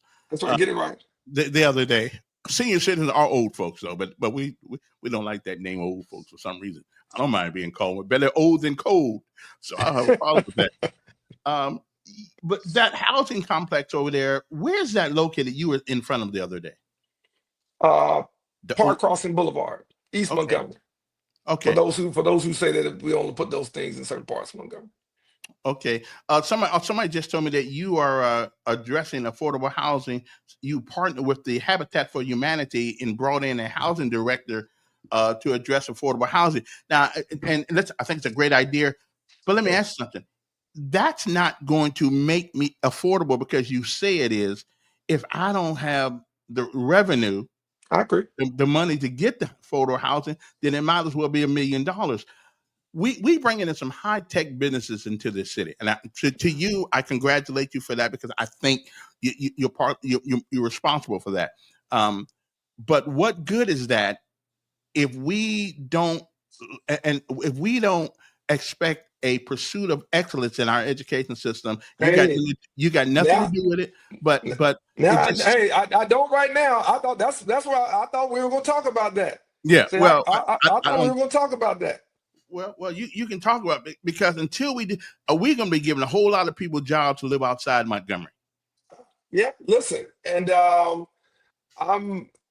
Montgomery is the heartbeat for the River region and for Central Alabama within about an 80-mile radius of here, I'm elected by the people of Montgomery, so I do realize that, and we don't mind people coming in from outside Montgomery to work here. They ought to be taxed like they are in Birmingham and in Auburn and some of the other 26 cities that have that tax. But at the same time, I think we can't wait until people catch up to put the economic development plans in motion. We know we have to be in a more knowledge-based economy. And I believe that our education system can reach the level of excellence. That's both, traditional public charters, independent schools, all of them. But we have to double down and we have to focus on, exactly where we want this community to be and what we're willing to do to get there. That means sacrificing again.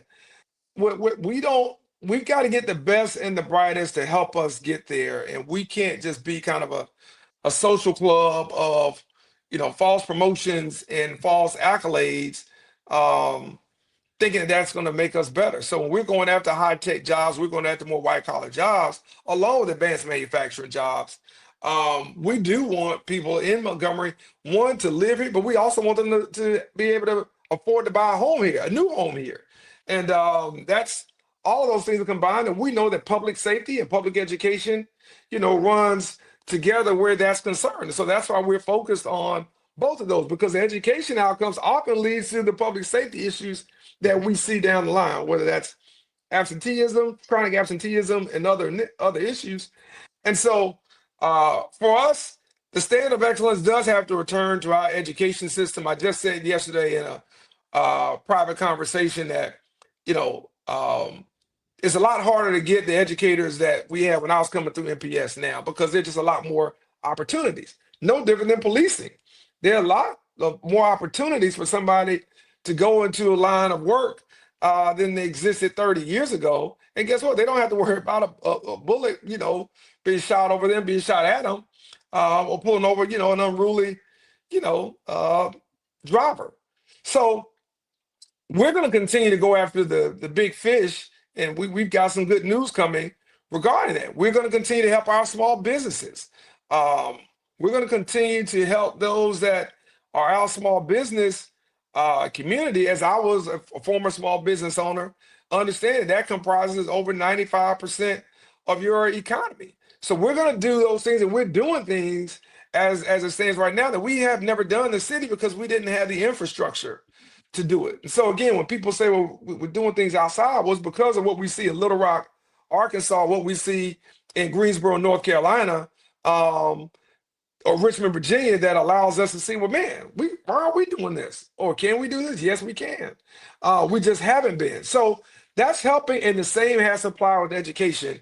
And that has led me and continues to lead me down the path of looking at options to educate our students and to make sure we're getting the outcomes that's best for the students, their parents, and certainly the teachers and staff and everyone that's a part of that. One of the things that's been in my crawl since you have been in office is this. Listen, nobody wants to pay more taxes, but sometimes you got to pay for the things you want. I don't have the commuter tax. Why is it that you are allowing, not you personally, people around us to have that occupation tax, but we still can't get it? That if that's not an obvious discrimination to the city of Montgomery, why haven't you sued them? That's the first time you got me to think about what I was going to say. What my first thought was. Um, we haven't sued them in honest because we've been advised that our line of reasoning would not pass the muster in this judicial environment as it might have in 10 years ago. Hence, let me make it clear. So I'll say make it clear. I know what you're saying, but make okay. it clear. So Mayor, if you want to say that a majority of black cities being discriminated against in 2025, that's woke. So you're not gonna get that type of judgment in this environment judicially. I don't care at the state level, which we know that's not gonna happen, or even at the federal level, not gonna happen. So you gotta figure out another legal argument as to why you can't do it. And to be honest with you, we've got some great legal minds on this, all skilled and well known and well proven. Haven't been able to find that angle. So again, I'm not just going to file a lawsuit just to file one. We want to see where there may be an opening. But it is, patently unfair. But we got Morehouse, University of Alabama, Alabama State. We got Vanderbilt. Are you telling me all those brains combined can't come up with a cogent argument where everybody around you is doing something except you? Say, we can't figure that one out. Listen, I agree with you 100%. I know some members of your audience who agree with that too. I will say this: we've been on this now about a year.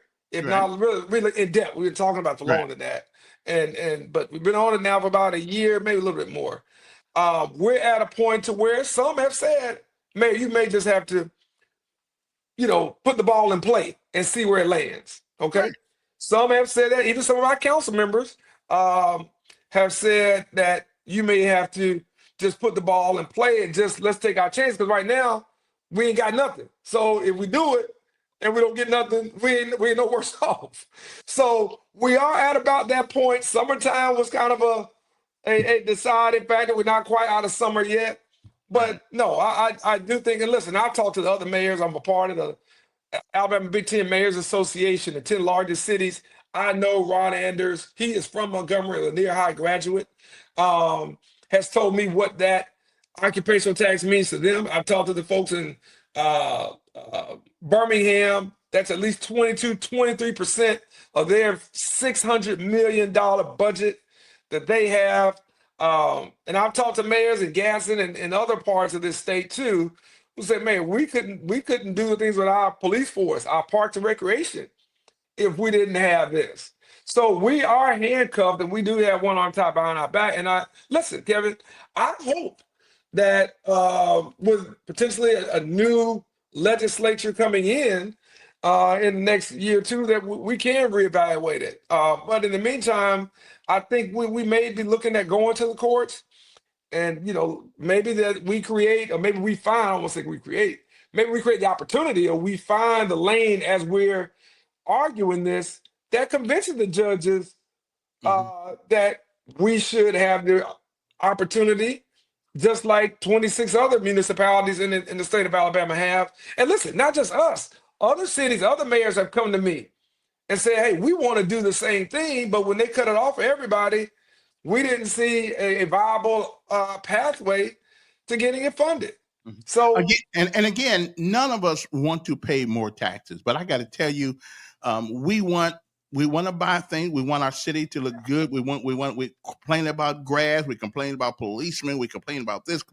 All of these things in a municipality take money. No question. And so now me personally, I think we ought to impose a sugar tax. Okay. Soda pop, candy bars, beer, wine. We don't need it.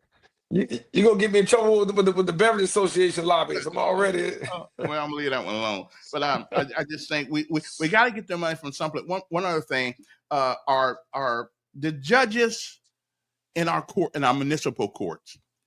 We do have a constitution which you swore to uphold. I have sworn to uphold it. But did the president swear to uphold it?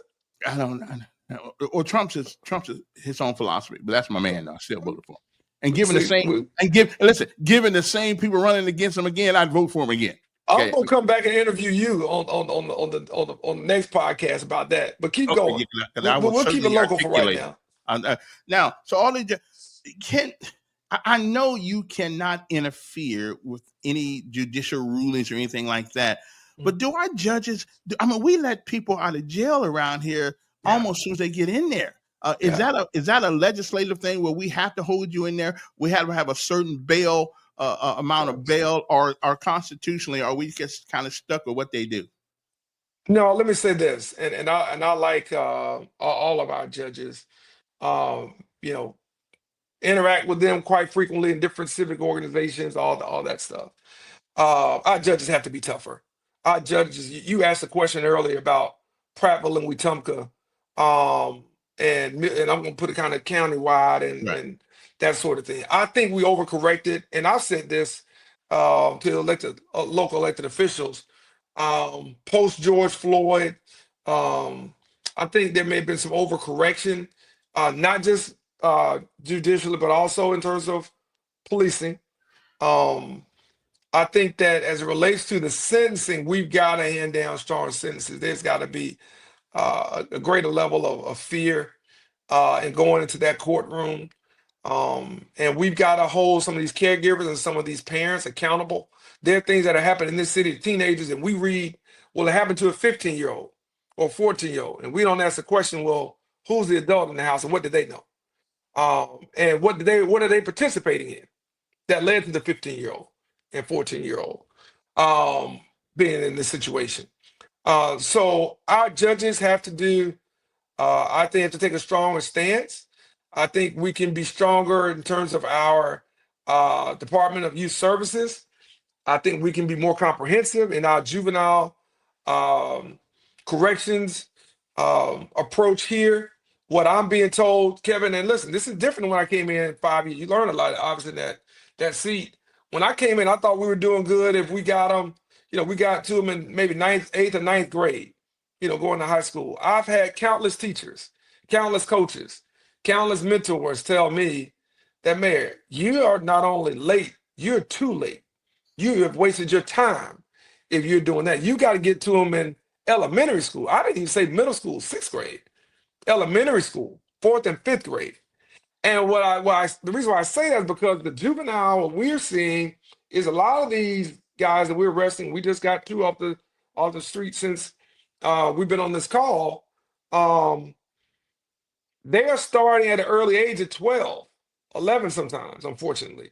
And we got to send that message then. But if they reach that 17, 18, 20, 21, 22 age, we do need our judges to be strong. And I will say this from the legislative standpoint, the judges are going to say, and someone said to me offline, hey, Steve, there's a bond schedule here. All right. And my brother and I have gotten into it as a criminal defense attorney versus where he presents things and where I view things very, very differently. And they will say, well, your bond schedule is here. So, we're not really out of range when we say that somebody can get out. If you want to change that, then you have to go to the legislature. And I have asked our state senator to look into that. I've talked to a couple of our state representatives about looking into changing that bond and bail schedule. And the fact that somebody can basically have a pay-as-you-go type of bail, get out for basically nothing, and the judge may set it at $250,000. But if I only got to put down, 10%, and I can pay on that 10%, then that's nothing. So yes, I know that's kind of convoluted for some of the people out there. I do think the judges have been, I think, trying to do a little bit better, but I do think they can be stronger in the sentencing for repeat violent offenders. I want to stress that. Repeat violent offenders. We're not talking about the low-level guy who's got a little weed bag in his car. Mm-hmm. I ain't talking about that. We're talking about the repeat armed robbers out here and the assaulters and certainly the shooters. Those have to have a stronger sentence and a stronger statement's got to be made that if you do this in Montgomery, you're going to pay the price. And you're going to pay a hard price and a high price. And anybody who's associated with you is going to pay that price as well. And I think both from the judicial side, from the legislative side, there's work to be done, but conversations are being had. And I expect that in this legislative session, you'll see us introduce bills that address that bail bond schedule. Mhm. And I think that if the community keeps responding to the judges and the judiciary in a way that lets them know that what they expect, I think that they will listen. I don't think the community has focused on the judiciary to this point. I think it's probably more focused on police, and I understand that. And the mayor, that comes with the territory. We are out front. We know it when we take the job.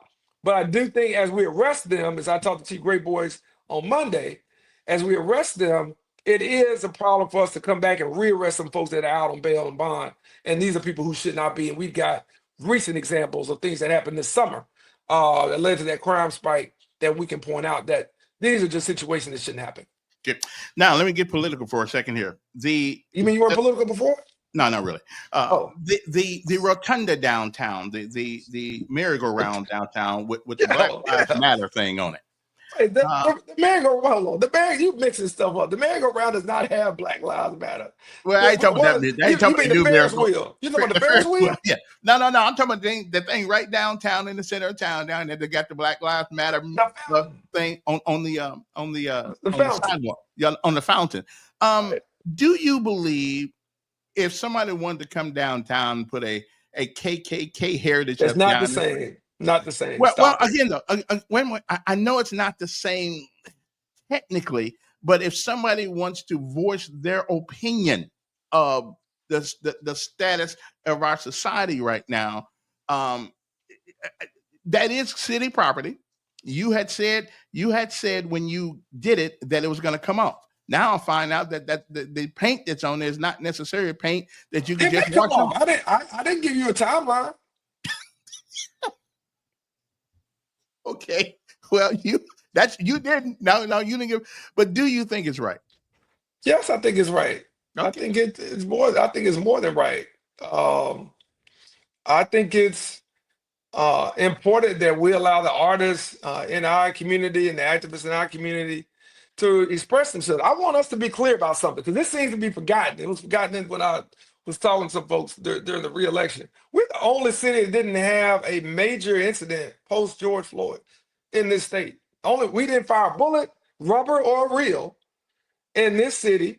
And we didn't have any glass broken out. And I had some major business owners calling me. And y'all did a good job in that.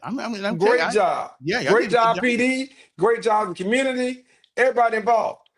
If all that we had to come out of that was the artists that said we want to make a statement this way, creatively, I find that to be one of the biggest wins that you could have, probably outside of just the continued conversation between people from different communities talking about how to bring the community together. I do think some of that kind of faded away a little bit. It'd be good to kind of bring some of that back.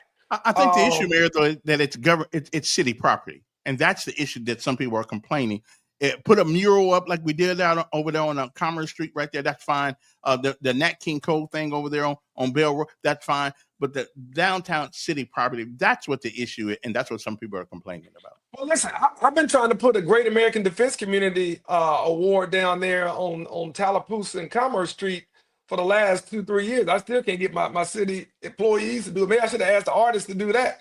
So, we had a Best Defense Community seal right there at the Renaissance going to the riverfront for probably, 8 years, if not longer, down there. So we had put up art celebrating the city on city property, on public property. Again, I think that that mural has turned out to be better than I thought. It has been one of the more visited places in this city, and it gives the city a different vibe and a different perception of what most people have of the city. And I would say this to those critics: would they rather people in 2025 want to see the city as being moving forward for that, or would they still rather people in 2025 want to see the city for what happened in 1955?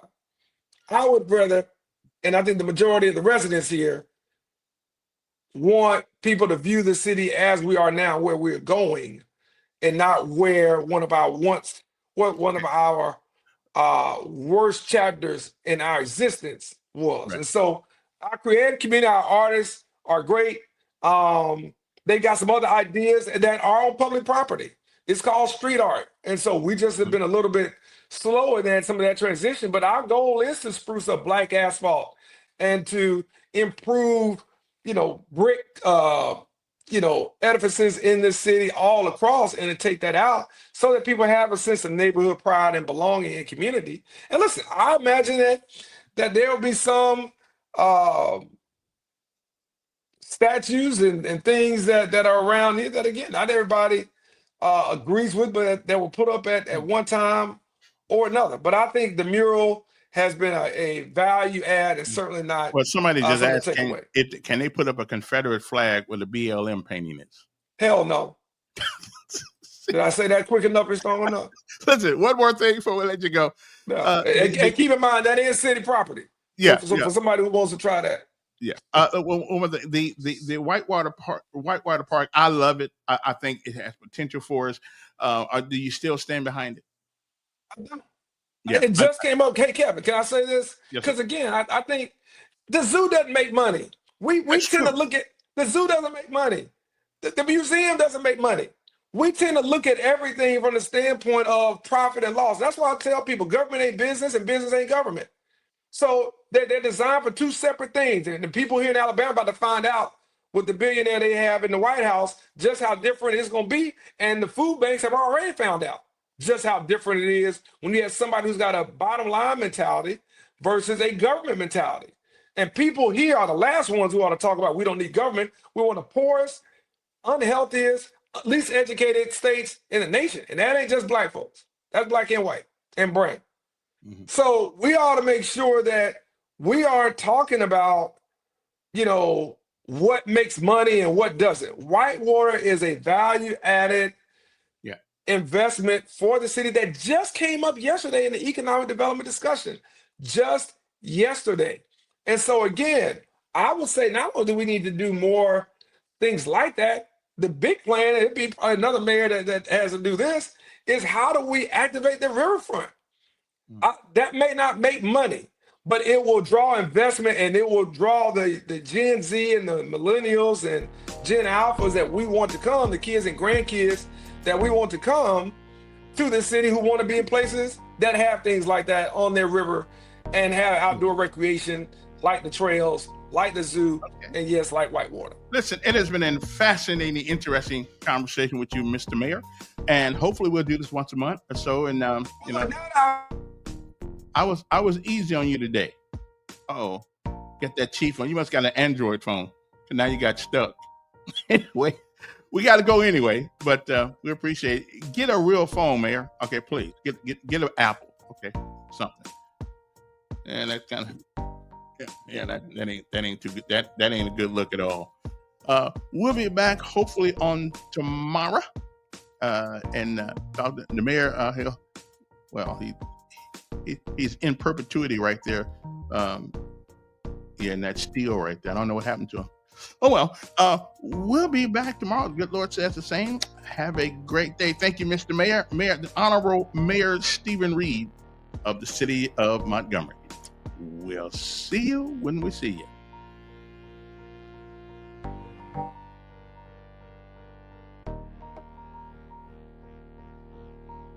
Oh yeah, I gotta go. Yeah, okay. So he went away. All right then. Tomorrow, Dr. Sean Merrithew is gonna be. We'll talk about things about a little religious stuff for a little bit and other things. Anyway, y'all have a great day. Okay, really, seriously, I want you to. And remember, it is not the falling down that gives you strength. It is getting up every time you do. So keep getting up. We'll see you.